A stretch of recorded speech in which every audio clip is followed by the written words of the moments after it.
All right, we are back. Finally, it's been a minute, but the playoffs definitely didn't wait for us. Round one came in swinging. Teams got bounced, brackets got busted, and we've got a lot to say about all of it. Today, we're breaking down every first round result, giving our thoughts on the matchups coming in round two, and then wrapping things up with a look at the NHL Draft Lottery and what it means moving forward. Make sure to like and follow this podcast. It is available on Spotify, Apple Podcasts, YouTube, and most other major podcast sources. Also, be sure to follow the rink on Instagram, TikTok, Facebook, and YouTube for all hockey content. My boys are back as well today. We got Donnie and Jordan. How you guys doing today? Hey, doing good. Doing good. Good. Just watched the Flames fall from picking fourth to sixth. It's just my dream. Best day for you today, eh? We will They touch can't pick a base top on. four. They can't. It never happens. We Nope. will touch base on the draft lottery at the end, but first we're a little behind. But let's start with some West playoff recap. We'll go over a little bit of the first round recaps, and then we'll also bounce back and forth between what the round two looks like after we recap two of the previous series. So let's first start off with Colorado sweeping LA because it's probably the easiest one to talk about. There's no surprise here, in my opinion. I don't even think LA. I wished LA would have won a game for Anze Kopitar, but this game wasn't really close. Donnie, what do you think? Yeah, I don't think LA had a chance. I think we all knew that coming into Yeah, the series here. President's Trophy winners versus an injured LA team. I think they got some of their guys back going into the series, but yeah, just not winning a game, couldn't really get much of their offense going. Like you're saying, it would have been nice to at least extend the series a little bit for Kopitar's sake with his swan song end of career season there. I think Kopitar actually went pointless, which most of their yeah, team did. yeah. I think you did. Yeah, Um, so yeah, just a crappy matchup. You would have liked to see more from that team. yeah. 100%. Yeah, Jordan. it felt like Colorado was kind of on cruise control in this series. Like they did as much as they needed to win those games. There was the one game that went to overtime. Never felt like they were going to lose that game. And then Yeah. in the closeout game, they honestly dismantled LA, and LA's desperate effort didn't even look like they were on the ice. Yeah, like in our preview for the preview podcast, Jordan, you had Colorado sweeping. I had Colorado in five, trying to give that one game to Kopitar. Just Yeah, didn't happen. So they sail right into round two pretty easily, and then they're versing the winner of the Minnesota that was Dallas probably the series. only one I got right. I think from the first round. We'll go over that. Look, we did not do well. I can tell you that we did not do well. Um, that's why we need Donnie here. Yeah. Minnesota beat Dallas in their series, so therefore it's Minnesota and Colorado. Jordan, what do you think out of Minnesota? I mean, they were kind of the underdog in most betting areas. So what do you think? I thought they were actually a little. They impressed me. Like I thought they were good. They were definitely carried the play 5-on-5. I thought Tallis was almost nowhere to be found 5-on-5. The only reason why they were in that series and made it as far as they did to the six is because of the power play. Like they scored so Yeah, many power play their power goals and play was yeah, capitalized there. But Minnesota dominated 5-on-5 and really took it to them. And watching Faber and Quinn Hughes out there together, that Unfair. is so much fun. Yeah. This series here, I think there was a lot of swings from one to the next. Like we saw game one, Minnesota killed Dallas 6-1. Didn't really know what we were going to get from Dallas in the next two games. Dallas rattles off the next two wins with the double overtime win in game three. They're looking good going up 2-1, and then they happen to lose three straight and lose in six. So this Dallas team, I think they definitely underachieved in this series. I don't think they got the agreed. goaltending they wanted from Ottinger throughout Mhm. the duration of the series here. And yeah, they're going to have some questions to answer too. Jason What do you guys Robertson think? being one, Yeah, right? what do you think about Robertson? Do you think he's leaving or do you think he gets re-signed? Like, I don't know their cap situation, but it's got to be pretty tight. They have some pretty big all-stars on that team that have or carry big salaries. I know, I guess, like just looking at it briefly, they have a couple guys that are UFAs that they might save some money on. But if you're Jason Robertson, you sticking around or you leaving? Yeah, I think Robertson stays there. I'm pretty sure they're going to make a good push to try and keep him. It's probably going to be around what Rantanen is making. I think Dallas tried to gamble and see if Robertson took a bit of a step back, She did which he not. didn't. He didn't at all. I thought he Yeah, was their best player in these playoffs. I thought he was actually the only one that got anything going for them. he's just a guy that they were able to rely on through the season, and I think they have to pretty much keep him there. Yeah, we talk about Dallas's core being so solid and still relatively young, right? They have Rantanen as a top guy at 12. I think Robertson will come in similar to that. I think you have to pay him for what he produced this year in terms of goals and points. Oh, Then you have 100%. Rupe Hintz, who they definitely missed in this series, right? Hintz wasn't available for them. Yeah, Hintz was a big Uh, Yeah. loss. the big contract I think they look at moving, which I think they had him on LTIR down the stretch here. Tyler Seguin makes 9.8 Yeah. for next year. So if you can find a way Yeah. to Is that his last attach a year? draft pick, yeah, one left. One left. And then on the back end, you have Heiskanen at 8.4. They just paid Harley 10.5 starts next year. So going from 4 Man, to 10. And he was invisible in these playoffs. He did not play well. It's crazy, Not you know, $10.5 million level. Just it's crazy seeing some of these salaries, and then they just disappear. Like it's disheartening too, and I'm sure the Dallas fan base weren't very happy about this. I mean, I know me and Jordan screwed this one up. We both had Dallas in 7 for the series here, so we're already looking great. Yeah. But then moving on from Minnesota, like in my opinion, they do pull the upset off here because I think most people had Dallas. They looked good front to back. Everyone was playing well, and then now we're in round 2, and they're going up against one of the most powerhouse teams of Colorado. And as we're recording this, game 1's already done. And what was the final score in that? 9-6. It was an absolute 15 goals. Unreal 15 goal game. Absolutely unreal. Like you look at that, and it's hard to judge a series off of just the one game there. Obviously, these teams are going to clean up their act, but Minnesota, even though they didn't score as much as Colorado, they did show that they could score. Seeing Quinn Hughes versus Makar is really fun to watch those two take control of games. Makar left the game actually for a little bit, but thankfully returned. But for me, this series is going to come down to which goalie actually steps up. I think Wallstedt did not look good this game here, and yeah, neither did what's his name there? Wedgwood, right? Yeah, it's and Gustafson starting tonight actually, and it's games on right as we're recording this. So Gustafson did start. So that's what I was gonna ask. I was like, so you going with who with your second game here? And it looks like they went with Gustafson. It'll be very interesting. But what do you guys think? Like Donovan, do you think the edge is the Colorado? Obviously, I think it has to be. Or do you think it's Minnesota? Yeah, like right now, Colorado's up 3-1 in game 2, pretty much halfway through the game here. Jesus. I don't know. Like Minnesota has 2 very good young goalies. They went with Wallstedt the entire first round. He played really well against Dallas. He faltered in game 1 in a very high octane no defense game. If Gustafson doesn't give you the juice and doesn't make a save here in game 2, I'm primed to go back to Wallstedt in my opinion. Yeah. But Colorado is. We talk about the premier teams in the NHL, and you look at their depth down the middle, right? I think Nazem Kadri right now is playing second or third line center for them. They got Nick Roy there, just such a deep team, and I think any team in this playoff, too. You have to have a perfect game plan to even get a game from them. In my opinion, they've shown they can beat you in tight, low scoring games. They can also play the track meet style and blow you out when needed, like game 1. Yeah. And they can just beat you in so many different ways. It's so tough to match up against, right? Oh, 100%. Yeah. I think the big shock in the first round was game 1 seeing Wallstedt as the starter for Minnesota. Like I thought maybe you see both goalies in that first round series, but he got the net from the start to finish, which was I thought he played really good. He wasn't good in game 1, and I don't know why they didn't pull him when that game was closer, maybe after the 6th goal or something. Right, like he obviously just didn't have it in game 1. His head wasn't there yet. Yeah, so then you go to Gustafson today, put him in a bit of a rough spot, probably against the highest powered offense, and you haven't played for 3 weeks. Like that's a long break. To me, the toll is Colorado got away with a sweep. Manson got banged up, but outside of that, like they got out scotch-free pretty good.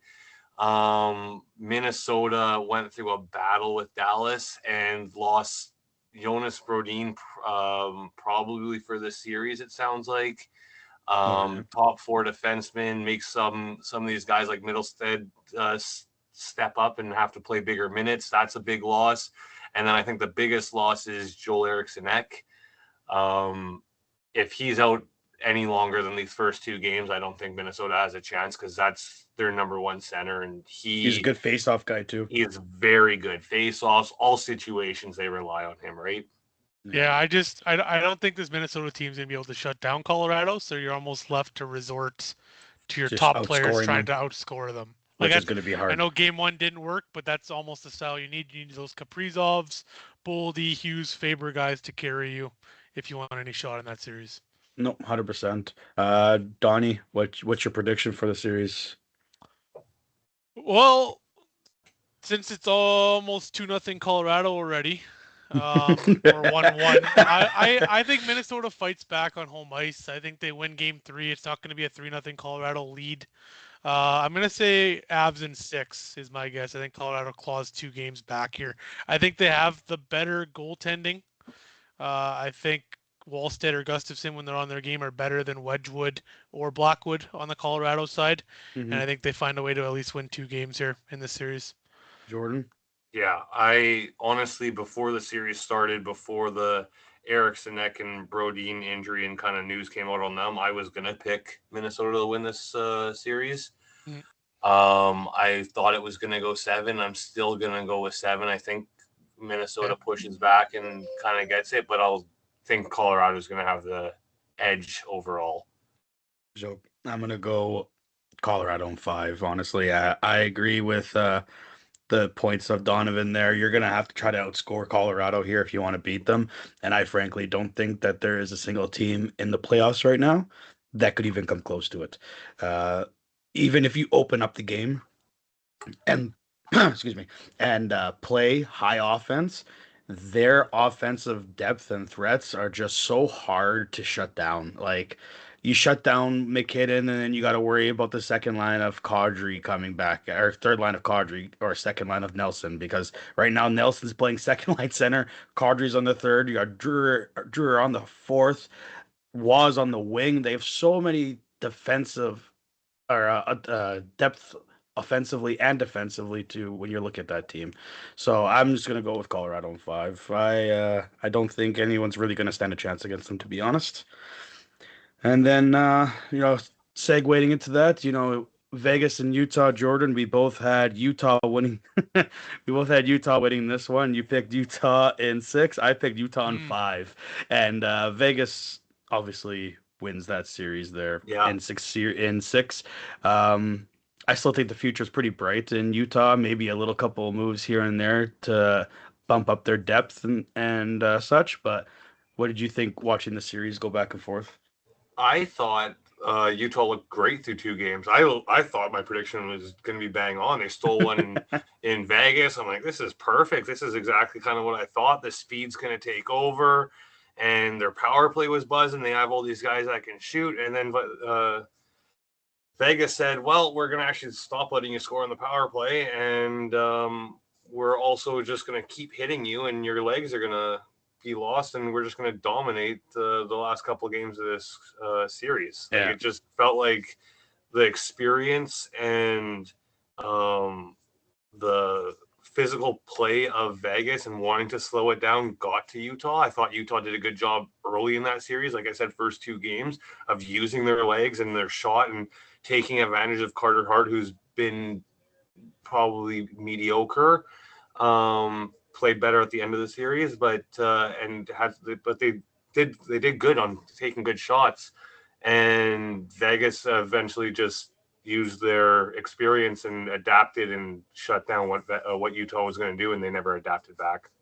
Yeah, I think that series was closer than what it looked like. Like Utah actually had a 2-1 series lead after 3 games, lost back-to-back overtime games. Second one, game 5, being that double overtime loss on that shorthanded, I think Brett Howden goal Vegas scored. But before that, Utah was pushing and had tons of chances in that game to end it, right? So you get one of those overtime games going the other way.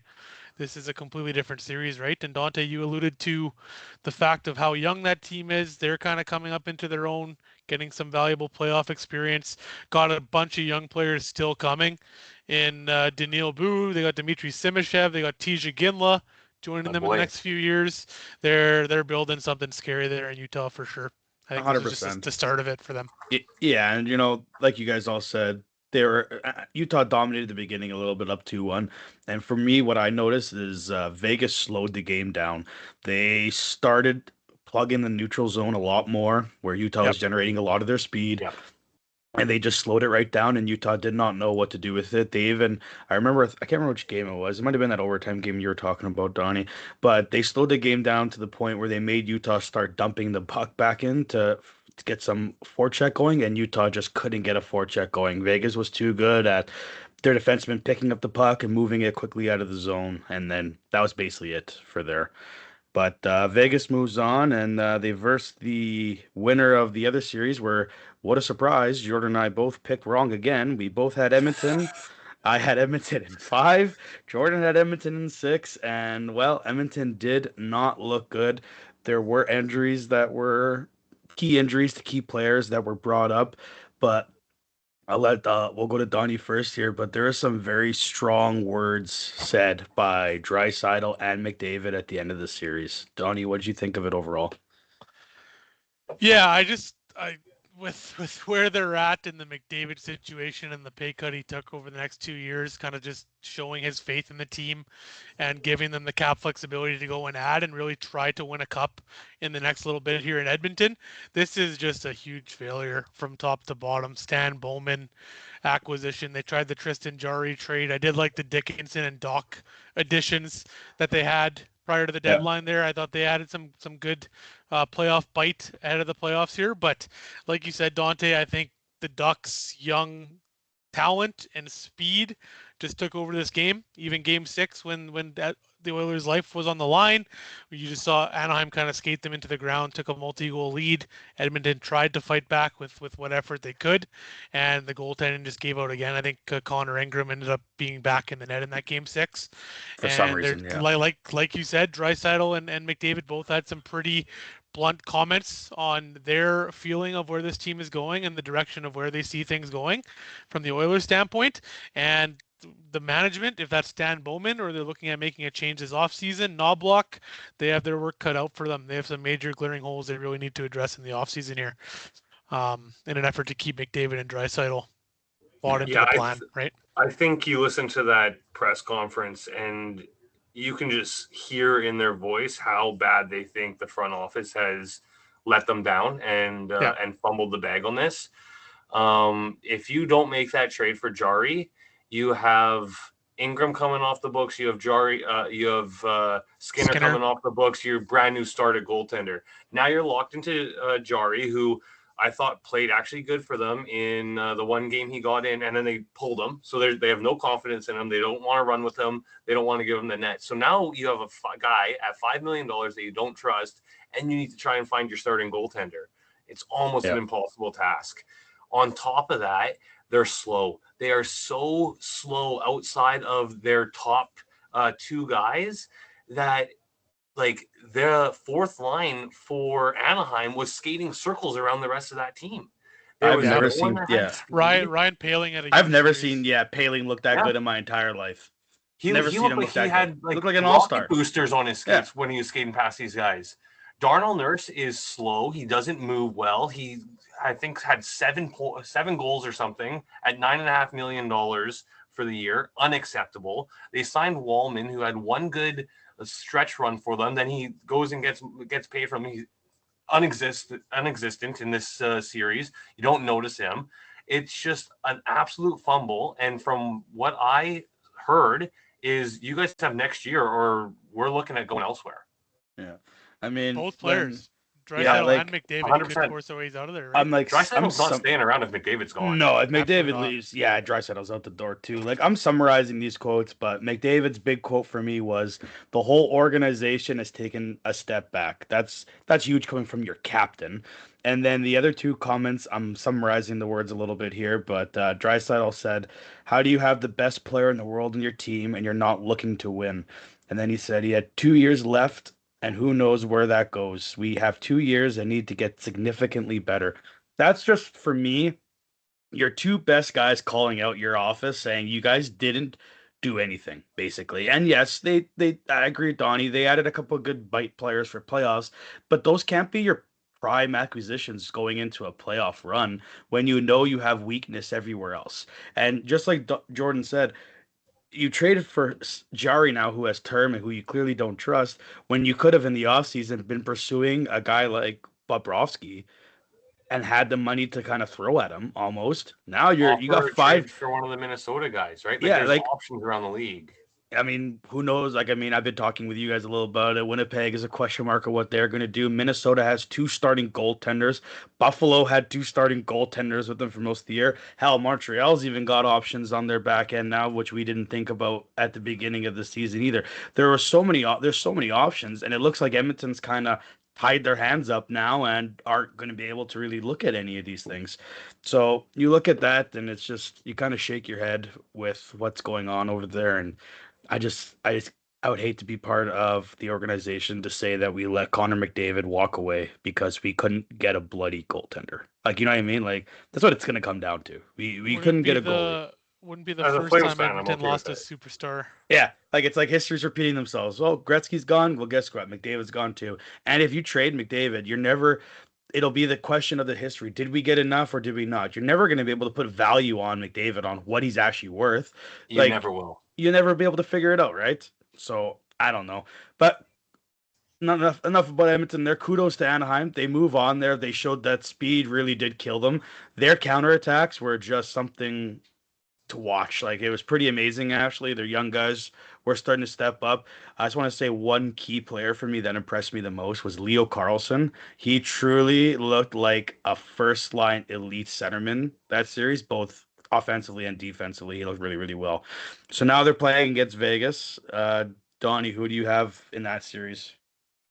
Uh, Game one's done. Vegas won 3-1 on an empty net goal. A pretty tight game. I think Marner got a flip out goal at the end. I have the Ducks here. I Mm-hmm. think as far as Vegas's game plan, they can probably try to play the Ducks similar to what they played Utah in Yep. terms of young players, speed, etc. I think the Ducks just have more high-end talent right now than what Utah does.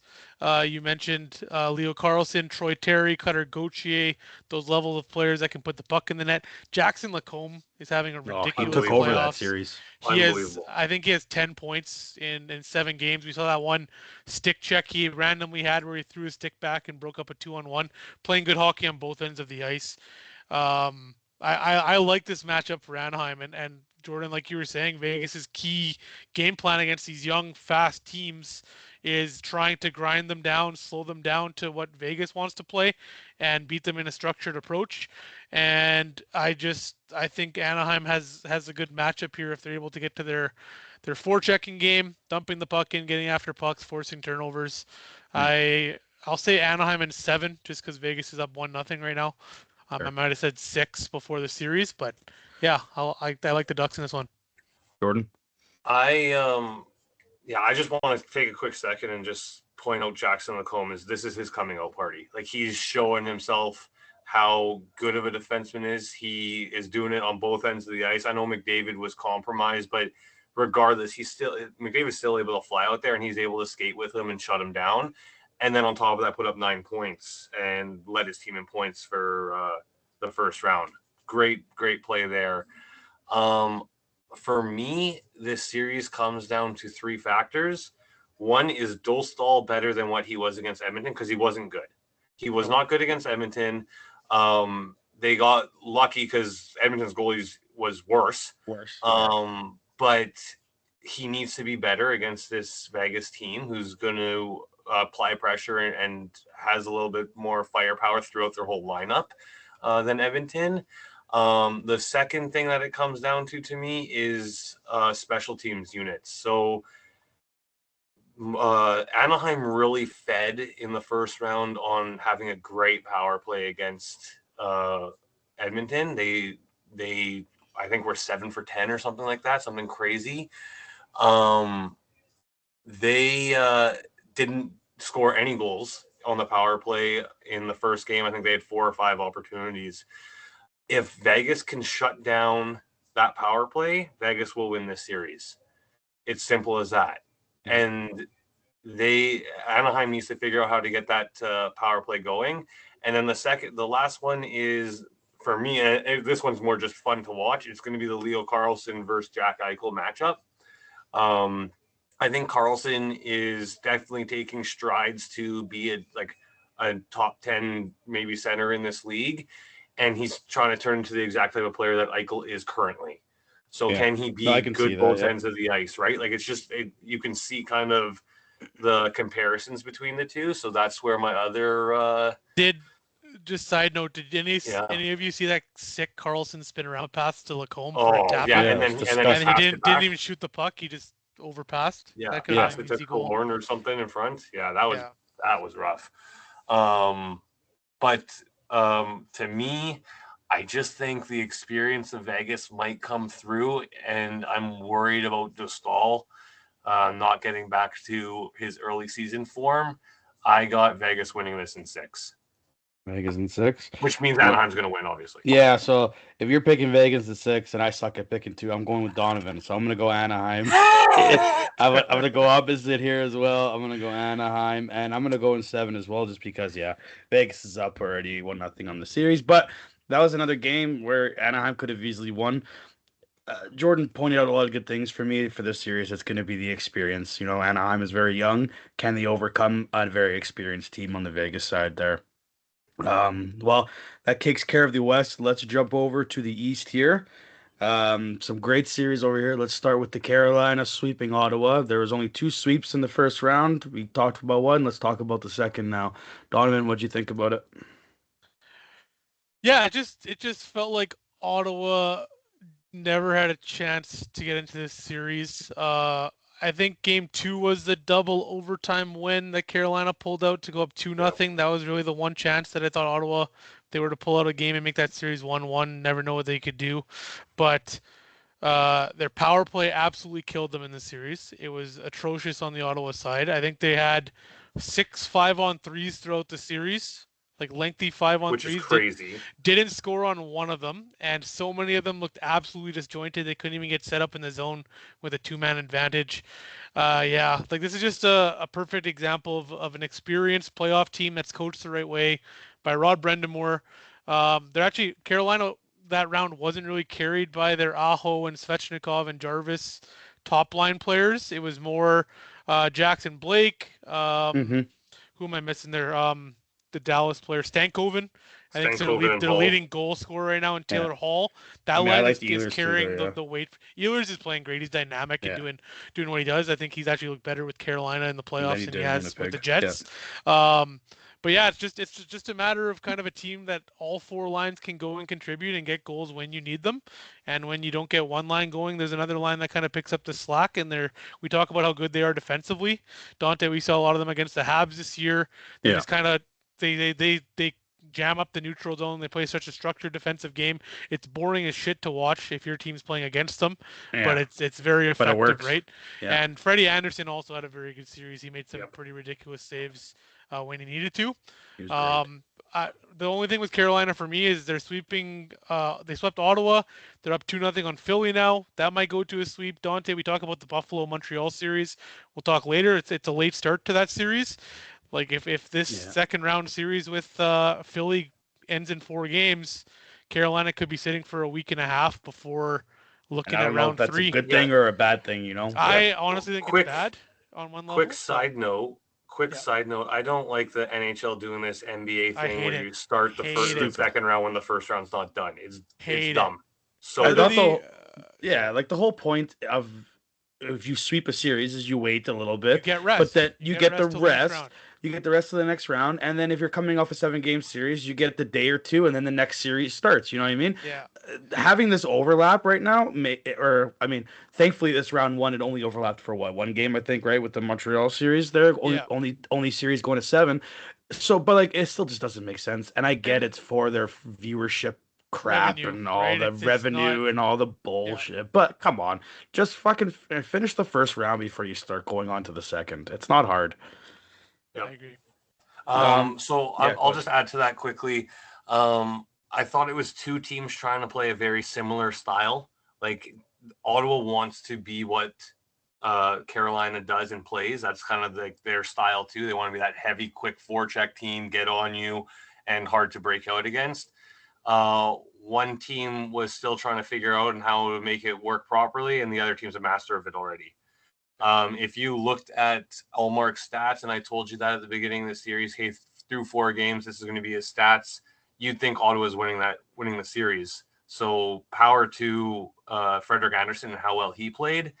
Ultimately, it got pretty scrappy and dirty at the end of it. I thought that Ridley Gregg uppercut was one of the dirtier things I've seen in a playoff game. That, guys in a headlock by someone else, you just come and full out uppercut them.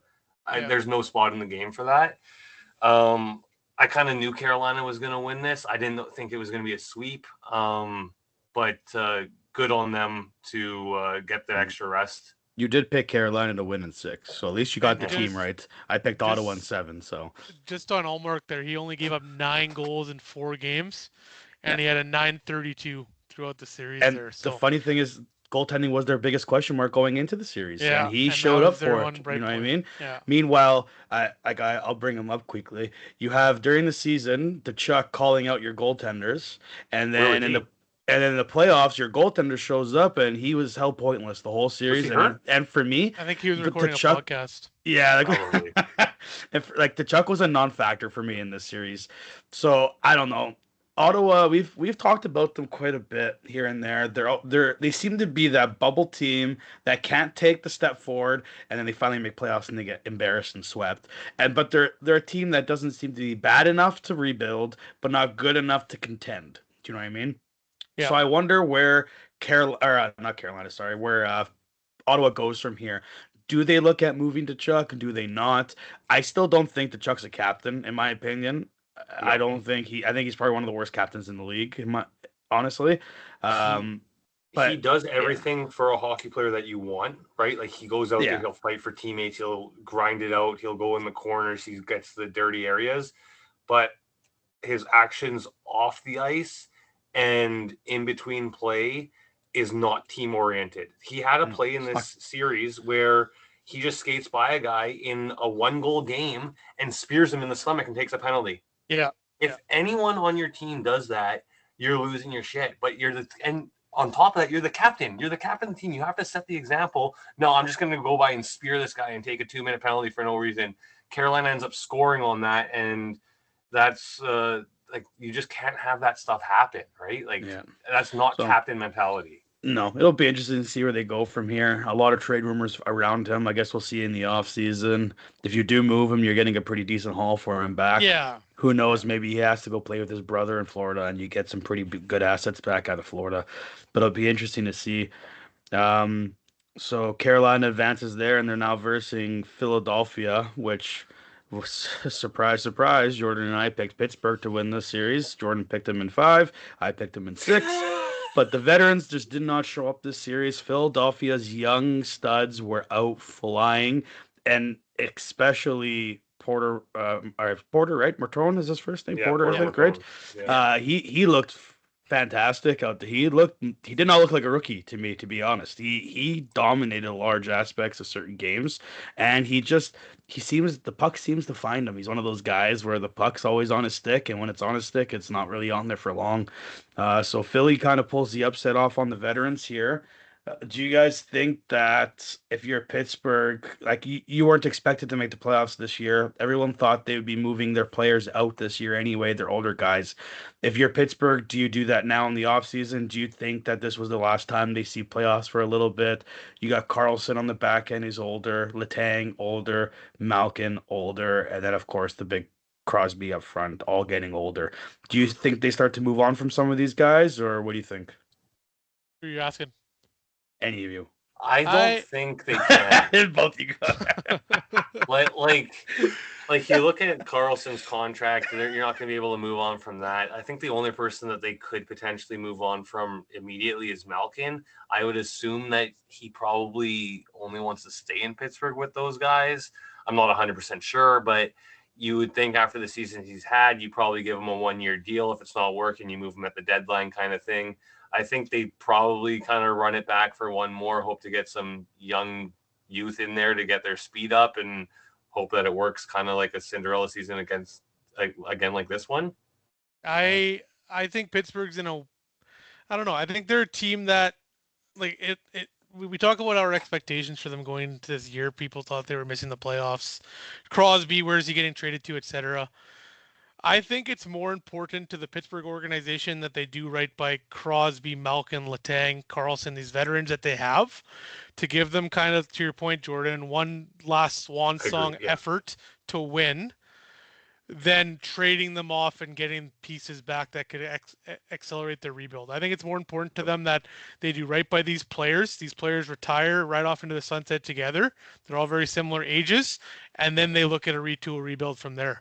That they're kind of a weird mixed bag team to me. Like we talk about these veterans, they have some other complementary players who aren't young, and like Ricard Raquel. I think Anthony Mantha had a great year. I think their one really good young player that contributed this year was Ben Kindle.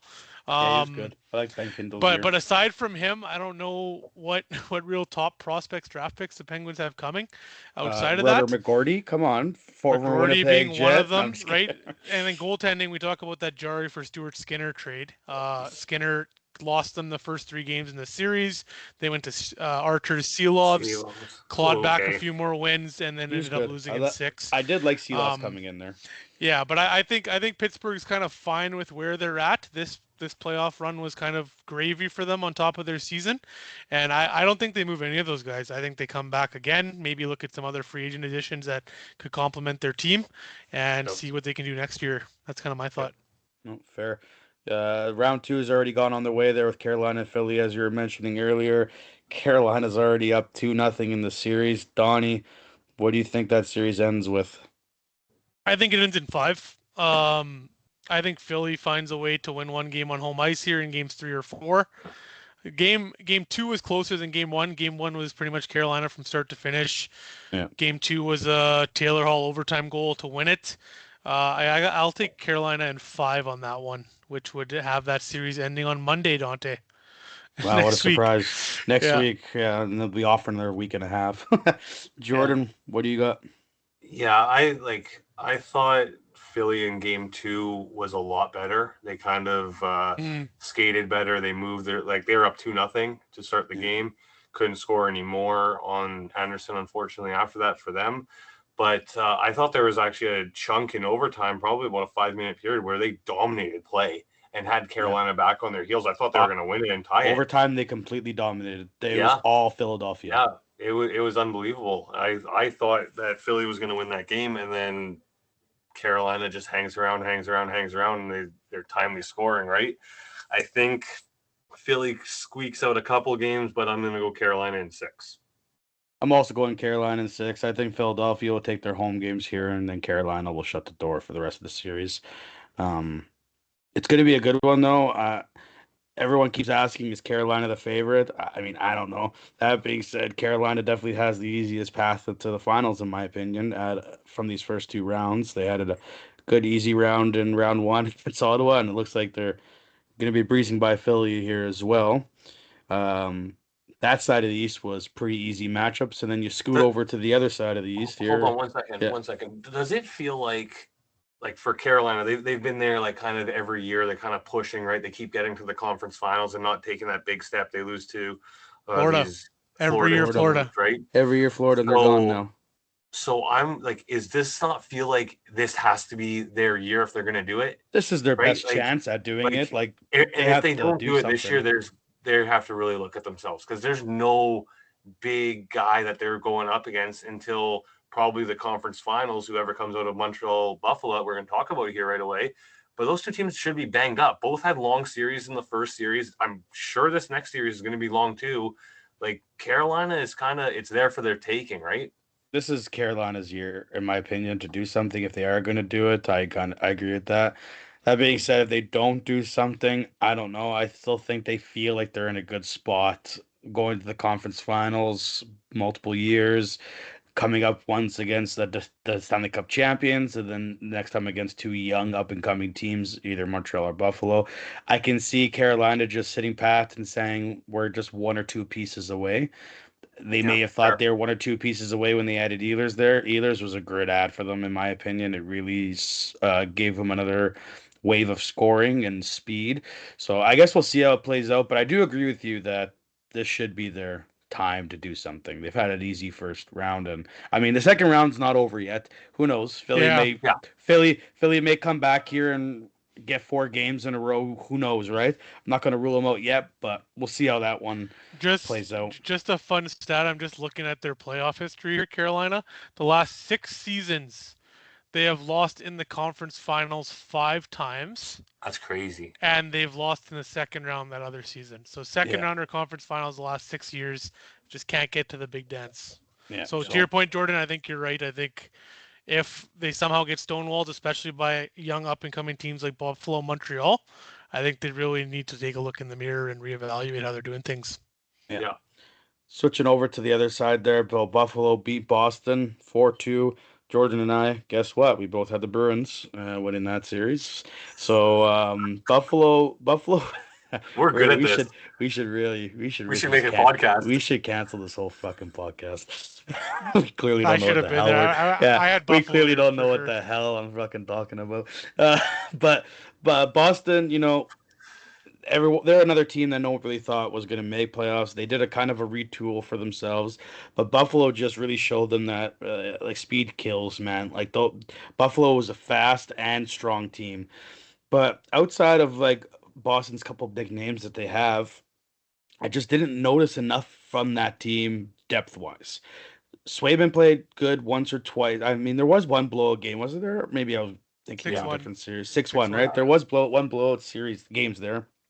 But you look at the series overall, and I mean, for me, it ended on a real sour note there. Boston clearly was frustrated at the end there. You see McAvoy with that very dirty slash. I don't know who he slashed there again, but Benson, like not something you want to be seeing at the end there. But Donnie, in your opinion here, does Boston need to do more retooling, or do they need to go towards a 4 rebuild, or do you think they're fine? What do you think? I think they're also a weird team to me. Like they don't have veterans at the age of Pittsburgh, but it's kind of feeling similar in terms of not a lot of young blood coming and contributing. Like we have James Higgins, I think, played 3 games, 0 points. Minton played the entire series, didn't pick up a point. Like they have these young guys that are in their lineup and took steps this year. But you look at their point totals. Pasternak had 7 points in 6 games. Geeky had 4 points in 6 games, and then the rest of their lineup either had 2 points or less. So to your point, like they were carried by Pasternak. Mm-hmm. I think this year their bread and butter was playing structured, hard, physical games, where similar to Vegas, maybe with less talent, they try to grind you down, hit you, and then rely on solid goaltending to win games. And to your point, Dante, I think Buffalo just got to a point, especially later in the series, where they just completely wore this entire core out. I know like Elias Lindholm, some of these older players, Zadorov was injured, playing hurt. It just felt, like over the series, game to game, like it felt like Boston was in it at the start, but you could see the entire team kind of wearing down and just kind of fizzling out in 6 games here. But this is another team. Like I think as you're going, you need to find a big thing that a lot of these teams that have been contending for years in the NHL are now seeing is you need to almost like hit the refresh button and find a way to inject youth into your lineups and get contributions from entry-level contracts and draft picks, right? So Boston made that trade for Carlo. They were supposed to get Toronto's pick this year, so now that's next year's unprotected. They have Hagens coming in. These next few drafts, they can find a way to do that and potentially get guys that come in right away, and they can still take advantage of Pasternak's prime of his career. They got Hagens, right? A couple guys there. Yeah. But they're just not a team that really scares me as a Stanley Cup contender. Even making the playoffs this year, I don't think anyone really had them going beyond the first round, if at all, right? No. Yeah. I thought like the reason we picked them, Dante, we agreed that we thought Swayman might be able to outduel their goalie and, make it hard. But as soon as it was high scoring games, it was in Buffalo's favor. That's kind of what ended up happening. Boston showed in those first 2 games in Buffalo why we thought Boston had a chance in this series. Swayman played really well. They let the first one slip away. They had to win that game. I thought when they lost that, they were probably done for the series. I thought, like, if they could have taken game 1 and game 2, it's a completely different story, right? They were up 3-0 in game 1, and they gave up 4 straight to lose that one. But like they were playing the exact game style that you thought they could, that would let them beat Buffalo. Buffalo ended up just being able to outscore them, outwork them, skate circles around them. They put Lyon in, who ended up playing good for them after UPL let a backhander in from center ice. Oh, One of the most embarrassing goals I've ever seen in playoffs. This is brutal, actually. Yeah, but like Boston, they don't do a lot for me. Like I was saying, like when we were doing the first series, the first round breakdown, Boston reminded me of Calgary a lot from the year before, where you just try. You're always going 100%. You just give your best effort, and it worked out a lot of the time. They need a lot of speed in that lineup still. They're not going to keep up with like this Montreal, Tampa, Buffalo, even Ottawa. Like they're all going to outskate them in that division. Yeah, that's fair. I agree with what you're saying there. I did think Boston would give us a little bit more than that they did, but at the end of the day, I don't think they could handle Buffalo's depth that they had and their overall skating. It was a good series nonetheless, though. Buffalo moves on, and now they're versing the winner of the Tampa Bay Montreal series, which our boys, Montreal Canadiens advance to the second round. This is the one that we could probably talk the longest on, obviously. One thing I do want to say is this team making the second round, I saw comments on Instagram, Facebook on how why are they acting so crazy, so happy about making the second round? It's just a second round. And for us Montreal fans, we still thought we'd be in a rebuild at this current stage and where we are. If you asked Donnie and myself a year ago or even a couple years ago if we thought we'd be in the second round right now, I would have said no. I would have said, no, we're not there yet, but we're going to get there, kind of thing. The fact that we're the youngest team in the league in this position, it's something to cheer about. That being said, the series was freaking gave me a heart attack every bloody game. A very well even series. Every single game, only a goal separated each team's victory. Only And times. yeah, there were 6 total minutes that the game was tied or 1 goal apart. It's insane in the whole series. Absolutely insane. And Montreal pulls, yeah, exactly. Yeah. And Montreal pulls the win out here. I just hate seeing. Oh, they didn't deserve to win Game 7, 9 shots on goal. We deserve to win the series as a whole, though. We played well. They deserve to win Game 6. Yeah, like we played well a lot of these games, and it's crazy, Donnie. I don't know if you would agree or not, but you probably will because I know we've talked about it. Jordan, if anyone would have looked us in the eyes and said, Montreal's going to win this series in Game 7 and their top 6 are going to do next to fucking nothing, I would never have believed you in a million billion years. I would have thought for sure their top 6 would be the ones carrying this series. They won us Game 1. The power play looked great Game 1, but then they got checked hard by that Hagel line and they just couldn't break through. Dante, to that point, in our breakdown, we legitimately said like Montreal's first line is going to get theirs. It's if your depth scoring can come through and contribute a little bit, that'll make you win. Yeah. It was the complete opposite. I had the Habs winning in 7. Jordan, you're a little bit of a bitch and you picked Tampa in 7. But Habs pulled it out. Donnie, you, Jordan, and Donnie, you guys were both here live in the rink for a lot of these games. We went through a lot of ups and downs in this. Donnie, how did you feel about it? Like you mentioned, Dante, I think last year's playoff round against Washington, losing in 5 games, gave us a taste of what this core can do, what we're building towards. I think just even having this series competitive would have been good enough for me. Like if the Habs would have lost in 6 and 7, but they played hard, showed growth from their core, I would have been fine with that. But you talk about how tight this damn series was from start to finish, Dante. I think I aged 10 years I got gray hairs. Game 1 up till Game 7. We like you mentioned what our depth did. I think it's very encouraging that this team performed the way they did without that top line going. We talked about Cole Caulfield's struggles. Slavkovsky scored 3 goals in that first game, was held quiet after that. The power play struggled for the majority of the series, especially down the stretch. I think that line gets going against Buffalo, and that series against Buffalo is going to be very high octane. But what impressed me the most, Dante, is how we shut such a veteran team in Tampa Bay down. Tampa Bay Yeah. came out in game 1. They tried to get under our skin and play this physical game style and bait us into penalties and everything.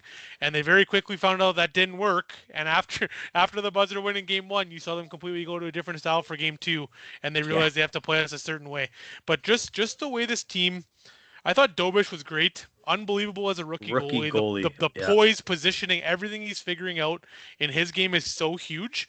But the defense that this team played in front of him, and this goes to Marty St. Louis' plan and the message he gives these guys, and the just from the coach down, Hagel disrupted, did what he had to in the first few games, but you look at like games 5, 6, 7, when it really came down to crunch time and when plays were made that decided this series. Kucherov, one of the best players in the world, but I was just so amazed at how this team was able to shut down Tampa Bay's high octane offense. Yeah. And you saw their players get frustrated over and over. Game 7, we talk about the shots on goal, 9 shots, oh whoop-de-doo. I don't think the shots on goal directly or accurately reflected the game necessarily. Sure, the territorial advantage was in Montreal's zone, but I don't think they really overextended themselves where Dobish had to make like 10 grade A high danger chances or anything. I agree with that. Yeah. This team stuck to their structure, stuck to their plan. They got Dobson back, which was a huge addition, and just the buy-in from the lineup top to bottom was so incredibly positive to see, Dante.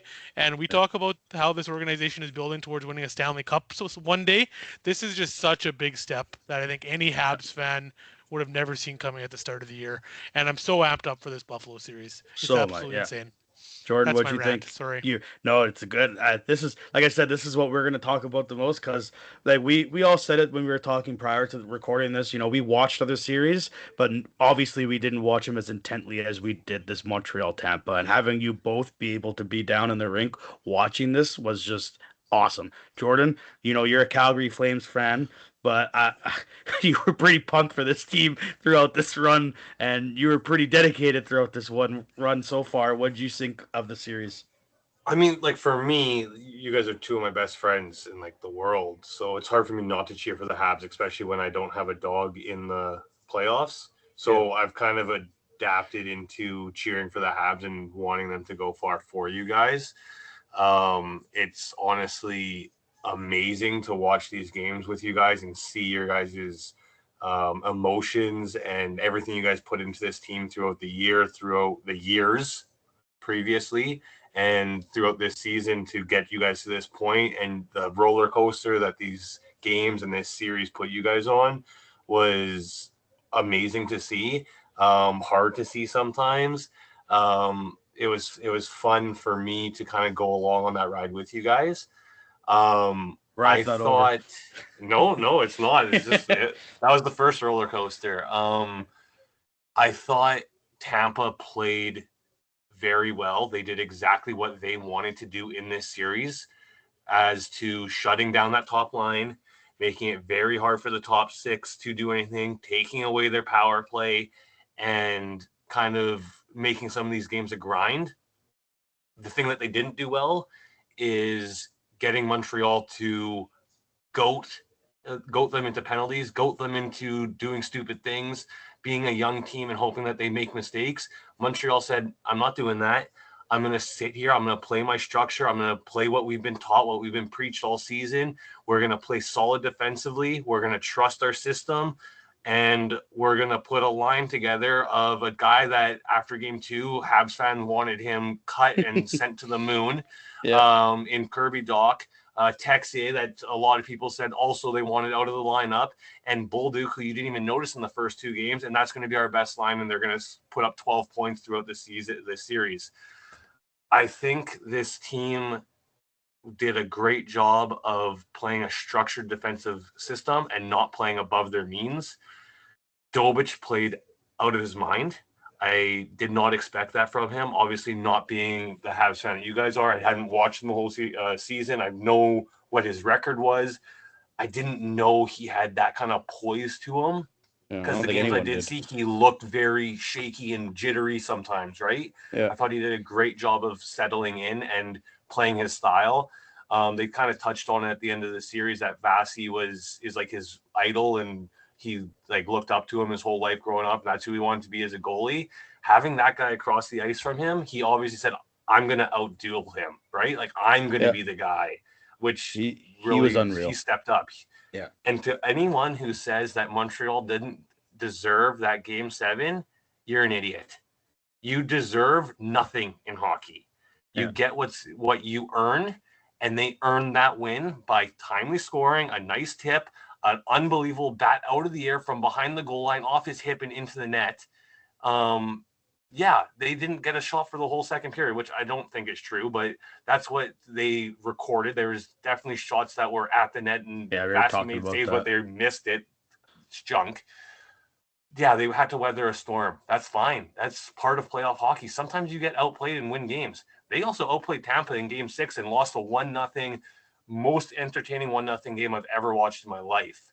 Yeah. So I think Montreal deserved this series. What bothers me about that Game 7 commentary is all these fans that, to your point, haven't watched the whole series, and they're just talking like Montreal didn't deserve to win the series at all, even though I think they were the better team in the majority of those 6 games leading up to 7. And they found a way to get it done. That's what it comes down to. Years from now, we're going to remember the series when. We won't necessarily remember how. Just remember the W. This That's run it. Can continue, right? Well, yeah, you go from that series, which is a very hard, close checking series, and now you got Buffalo. As Donovan mentioned before, it's going to be very high octane, full of energy. These two teams can skate. We're going to see and you're going to see crowds behind their team.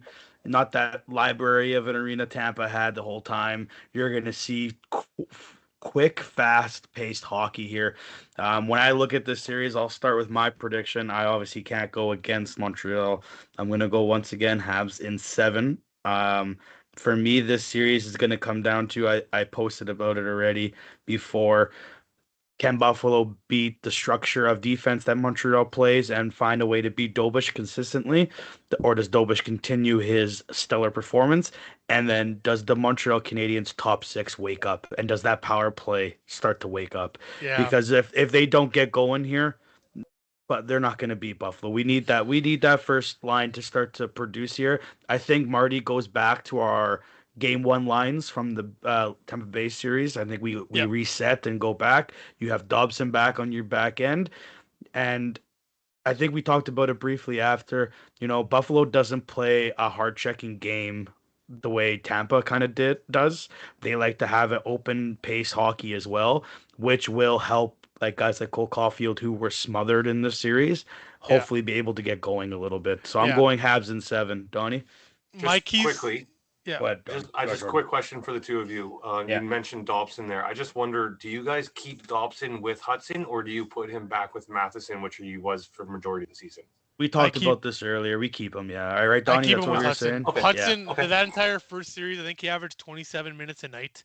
And as far as MVP of that first round, like we talk about how well Dobish played, I think Lane Hudson was an absolute monster. Every game against Tampa Bay, both ends of the ice. We talk about what he creates offensively, but even defensive side, saw some major breakups. He had a one-on-one with Kucherov early in the series, completely stripped the puck from him, went the other way. I have Habs in 6 on this one. I think Montreal matches up really well against Buffalo. I don't think Buffalo has the shutdown center like Tampa had in Cirelli. They don't have that one line that they can put up against Montreal's first line as much as they can to shut them down as effectively. To your point, Dante, I think the first line is going to have to get going and carry the offense, and they need to be more effective on the power play. Those are 2 really big keys. Buffalo has a much bigger D-core than what Tampa Bay does. You look at Dahlin, you got Owen Power, Mateus Samuelsson, they added Logan Stanley. Those are some towering defensemen. They have Bowen Byram, all mobile too though, right? But I think there's going to be a lot more opportunities for Montreal to counterattack and create offense with Buffalo. I don't think they're going to be as structurally sound as what Tampa was in terms of chance creation and everything. So Montreal's forecheck is going to be a huge key. But if they can get the first line going, power play going, Dobson back playing a significant role, and then the goaltending matchup. You look at Jakub Dobish and how he played. If he keeps that up in this series, Alex Lyon, he played well for Buffalo in the last series down the stretch after coming in for Luukkonen. But Lyon also has a history in his past. I think he was a Florida goaltender in a series where he got pulled.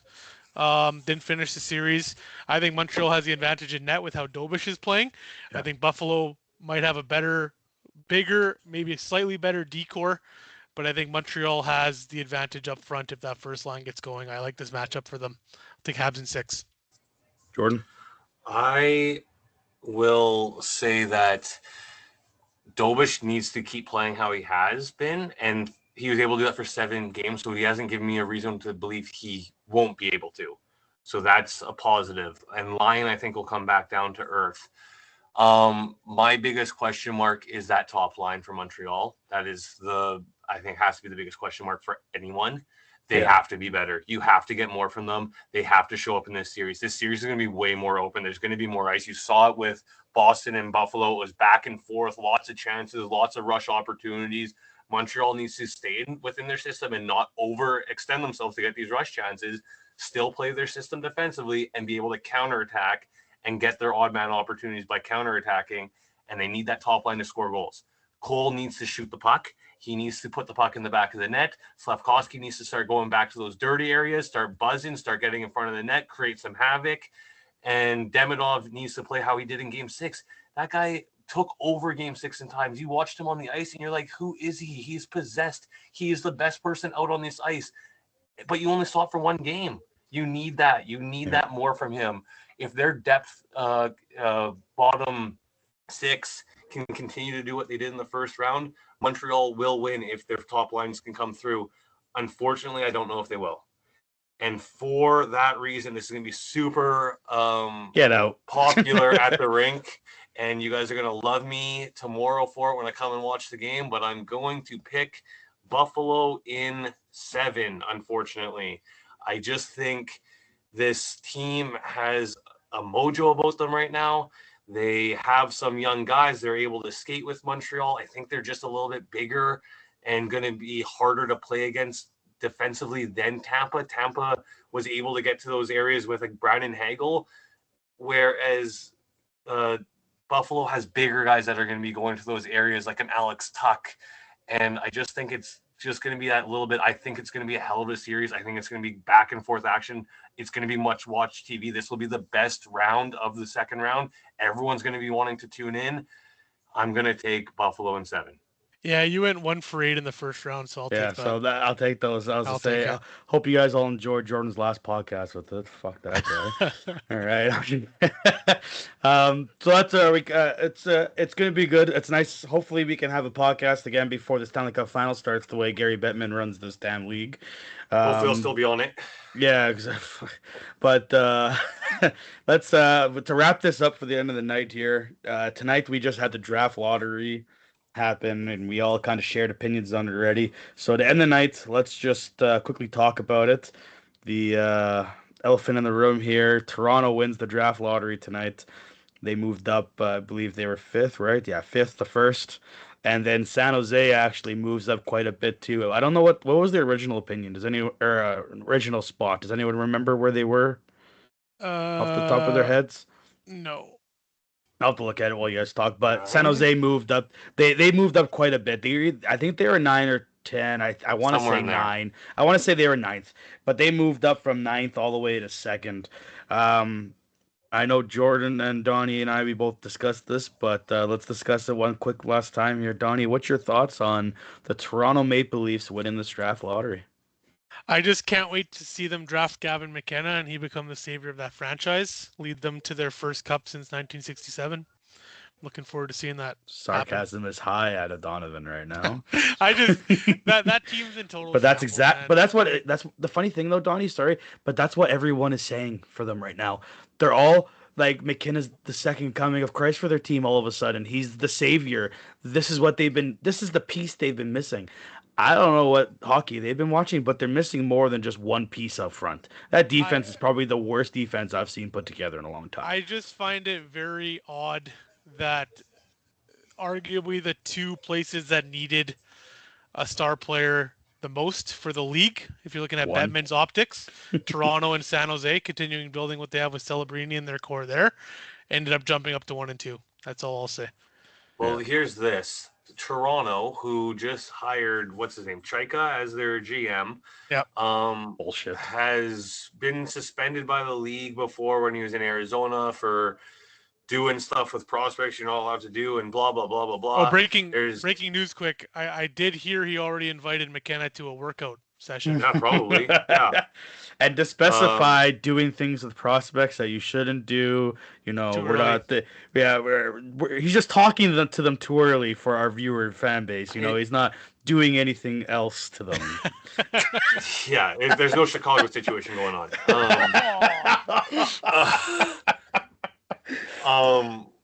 But they go and pretty much Matthews said, "Hey, we got to get significantly better, or I'm out of here." The league is better when Toronto's good, right? Like they're going to bring in more revenue. If Matthews leaves, Toronto's going down the toilet. They're into another 10-year rebuild that takes them forever to get out of, even though media is going to talk about how they added one player in the offseason and it's going to turn their whole franchise around. They get this pick. He's now going to come in and replace the Marner spot. Will it work? I'm not sure. But how does this guy who has these suspensions and allegations against him, all these GMs don't care for him because of what he was doing. He had an Arizona job. He just went and talked with these other people and then came back and said, I'm out of here. I'm going to go work for them. It's just a lot of garbage that this guy was doing. And then he gets the first reward with the first overall pick. Yeah. I don't know. Did you guys did you guys see his press conference where the media attacked him for it immediately? Yeah. The media attacked him and just he had no answer basically. He's like I did my due diligence, and then the media guy basically is like, well, I talked to all these NHL officials, 20 good NHL sources too, he said, right? Like 20 like well-known ones, not just anybody's, and they were all voiced their opinion against this. And then his response was, I guess we talked to different people. I don't know. I think this is another fucking media circus waiting to happen over in Toronto. Yeah. In my opinion. I personally don't think this pick stops Matthews from leaving. You don't think so? There was an article that came out today even questioning if Matthews is there next year. I think Chris Johnston had an article come out like questioning if they look at a move this offseason.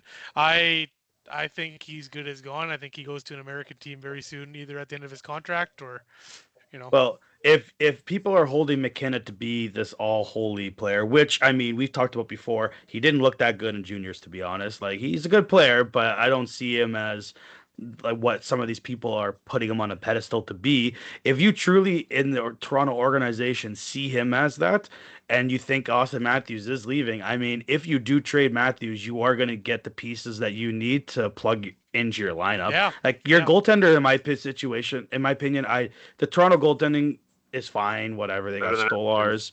They got Stolars and what's his name? Wool. Well, yeah. Wool. They got Wool there. So their goaltenders are fine. My issue is their depth, their wingers, and their defensemen.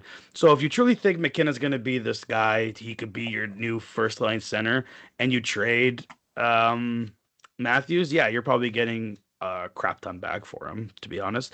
But like Donovan mentioned to me before too, for a team that needs young talent, they don't get their first round pick next year because it goes to Boston. You know what I mean? Like, so I don't know. I still I get and the year after that, Philly.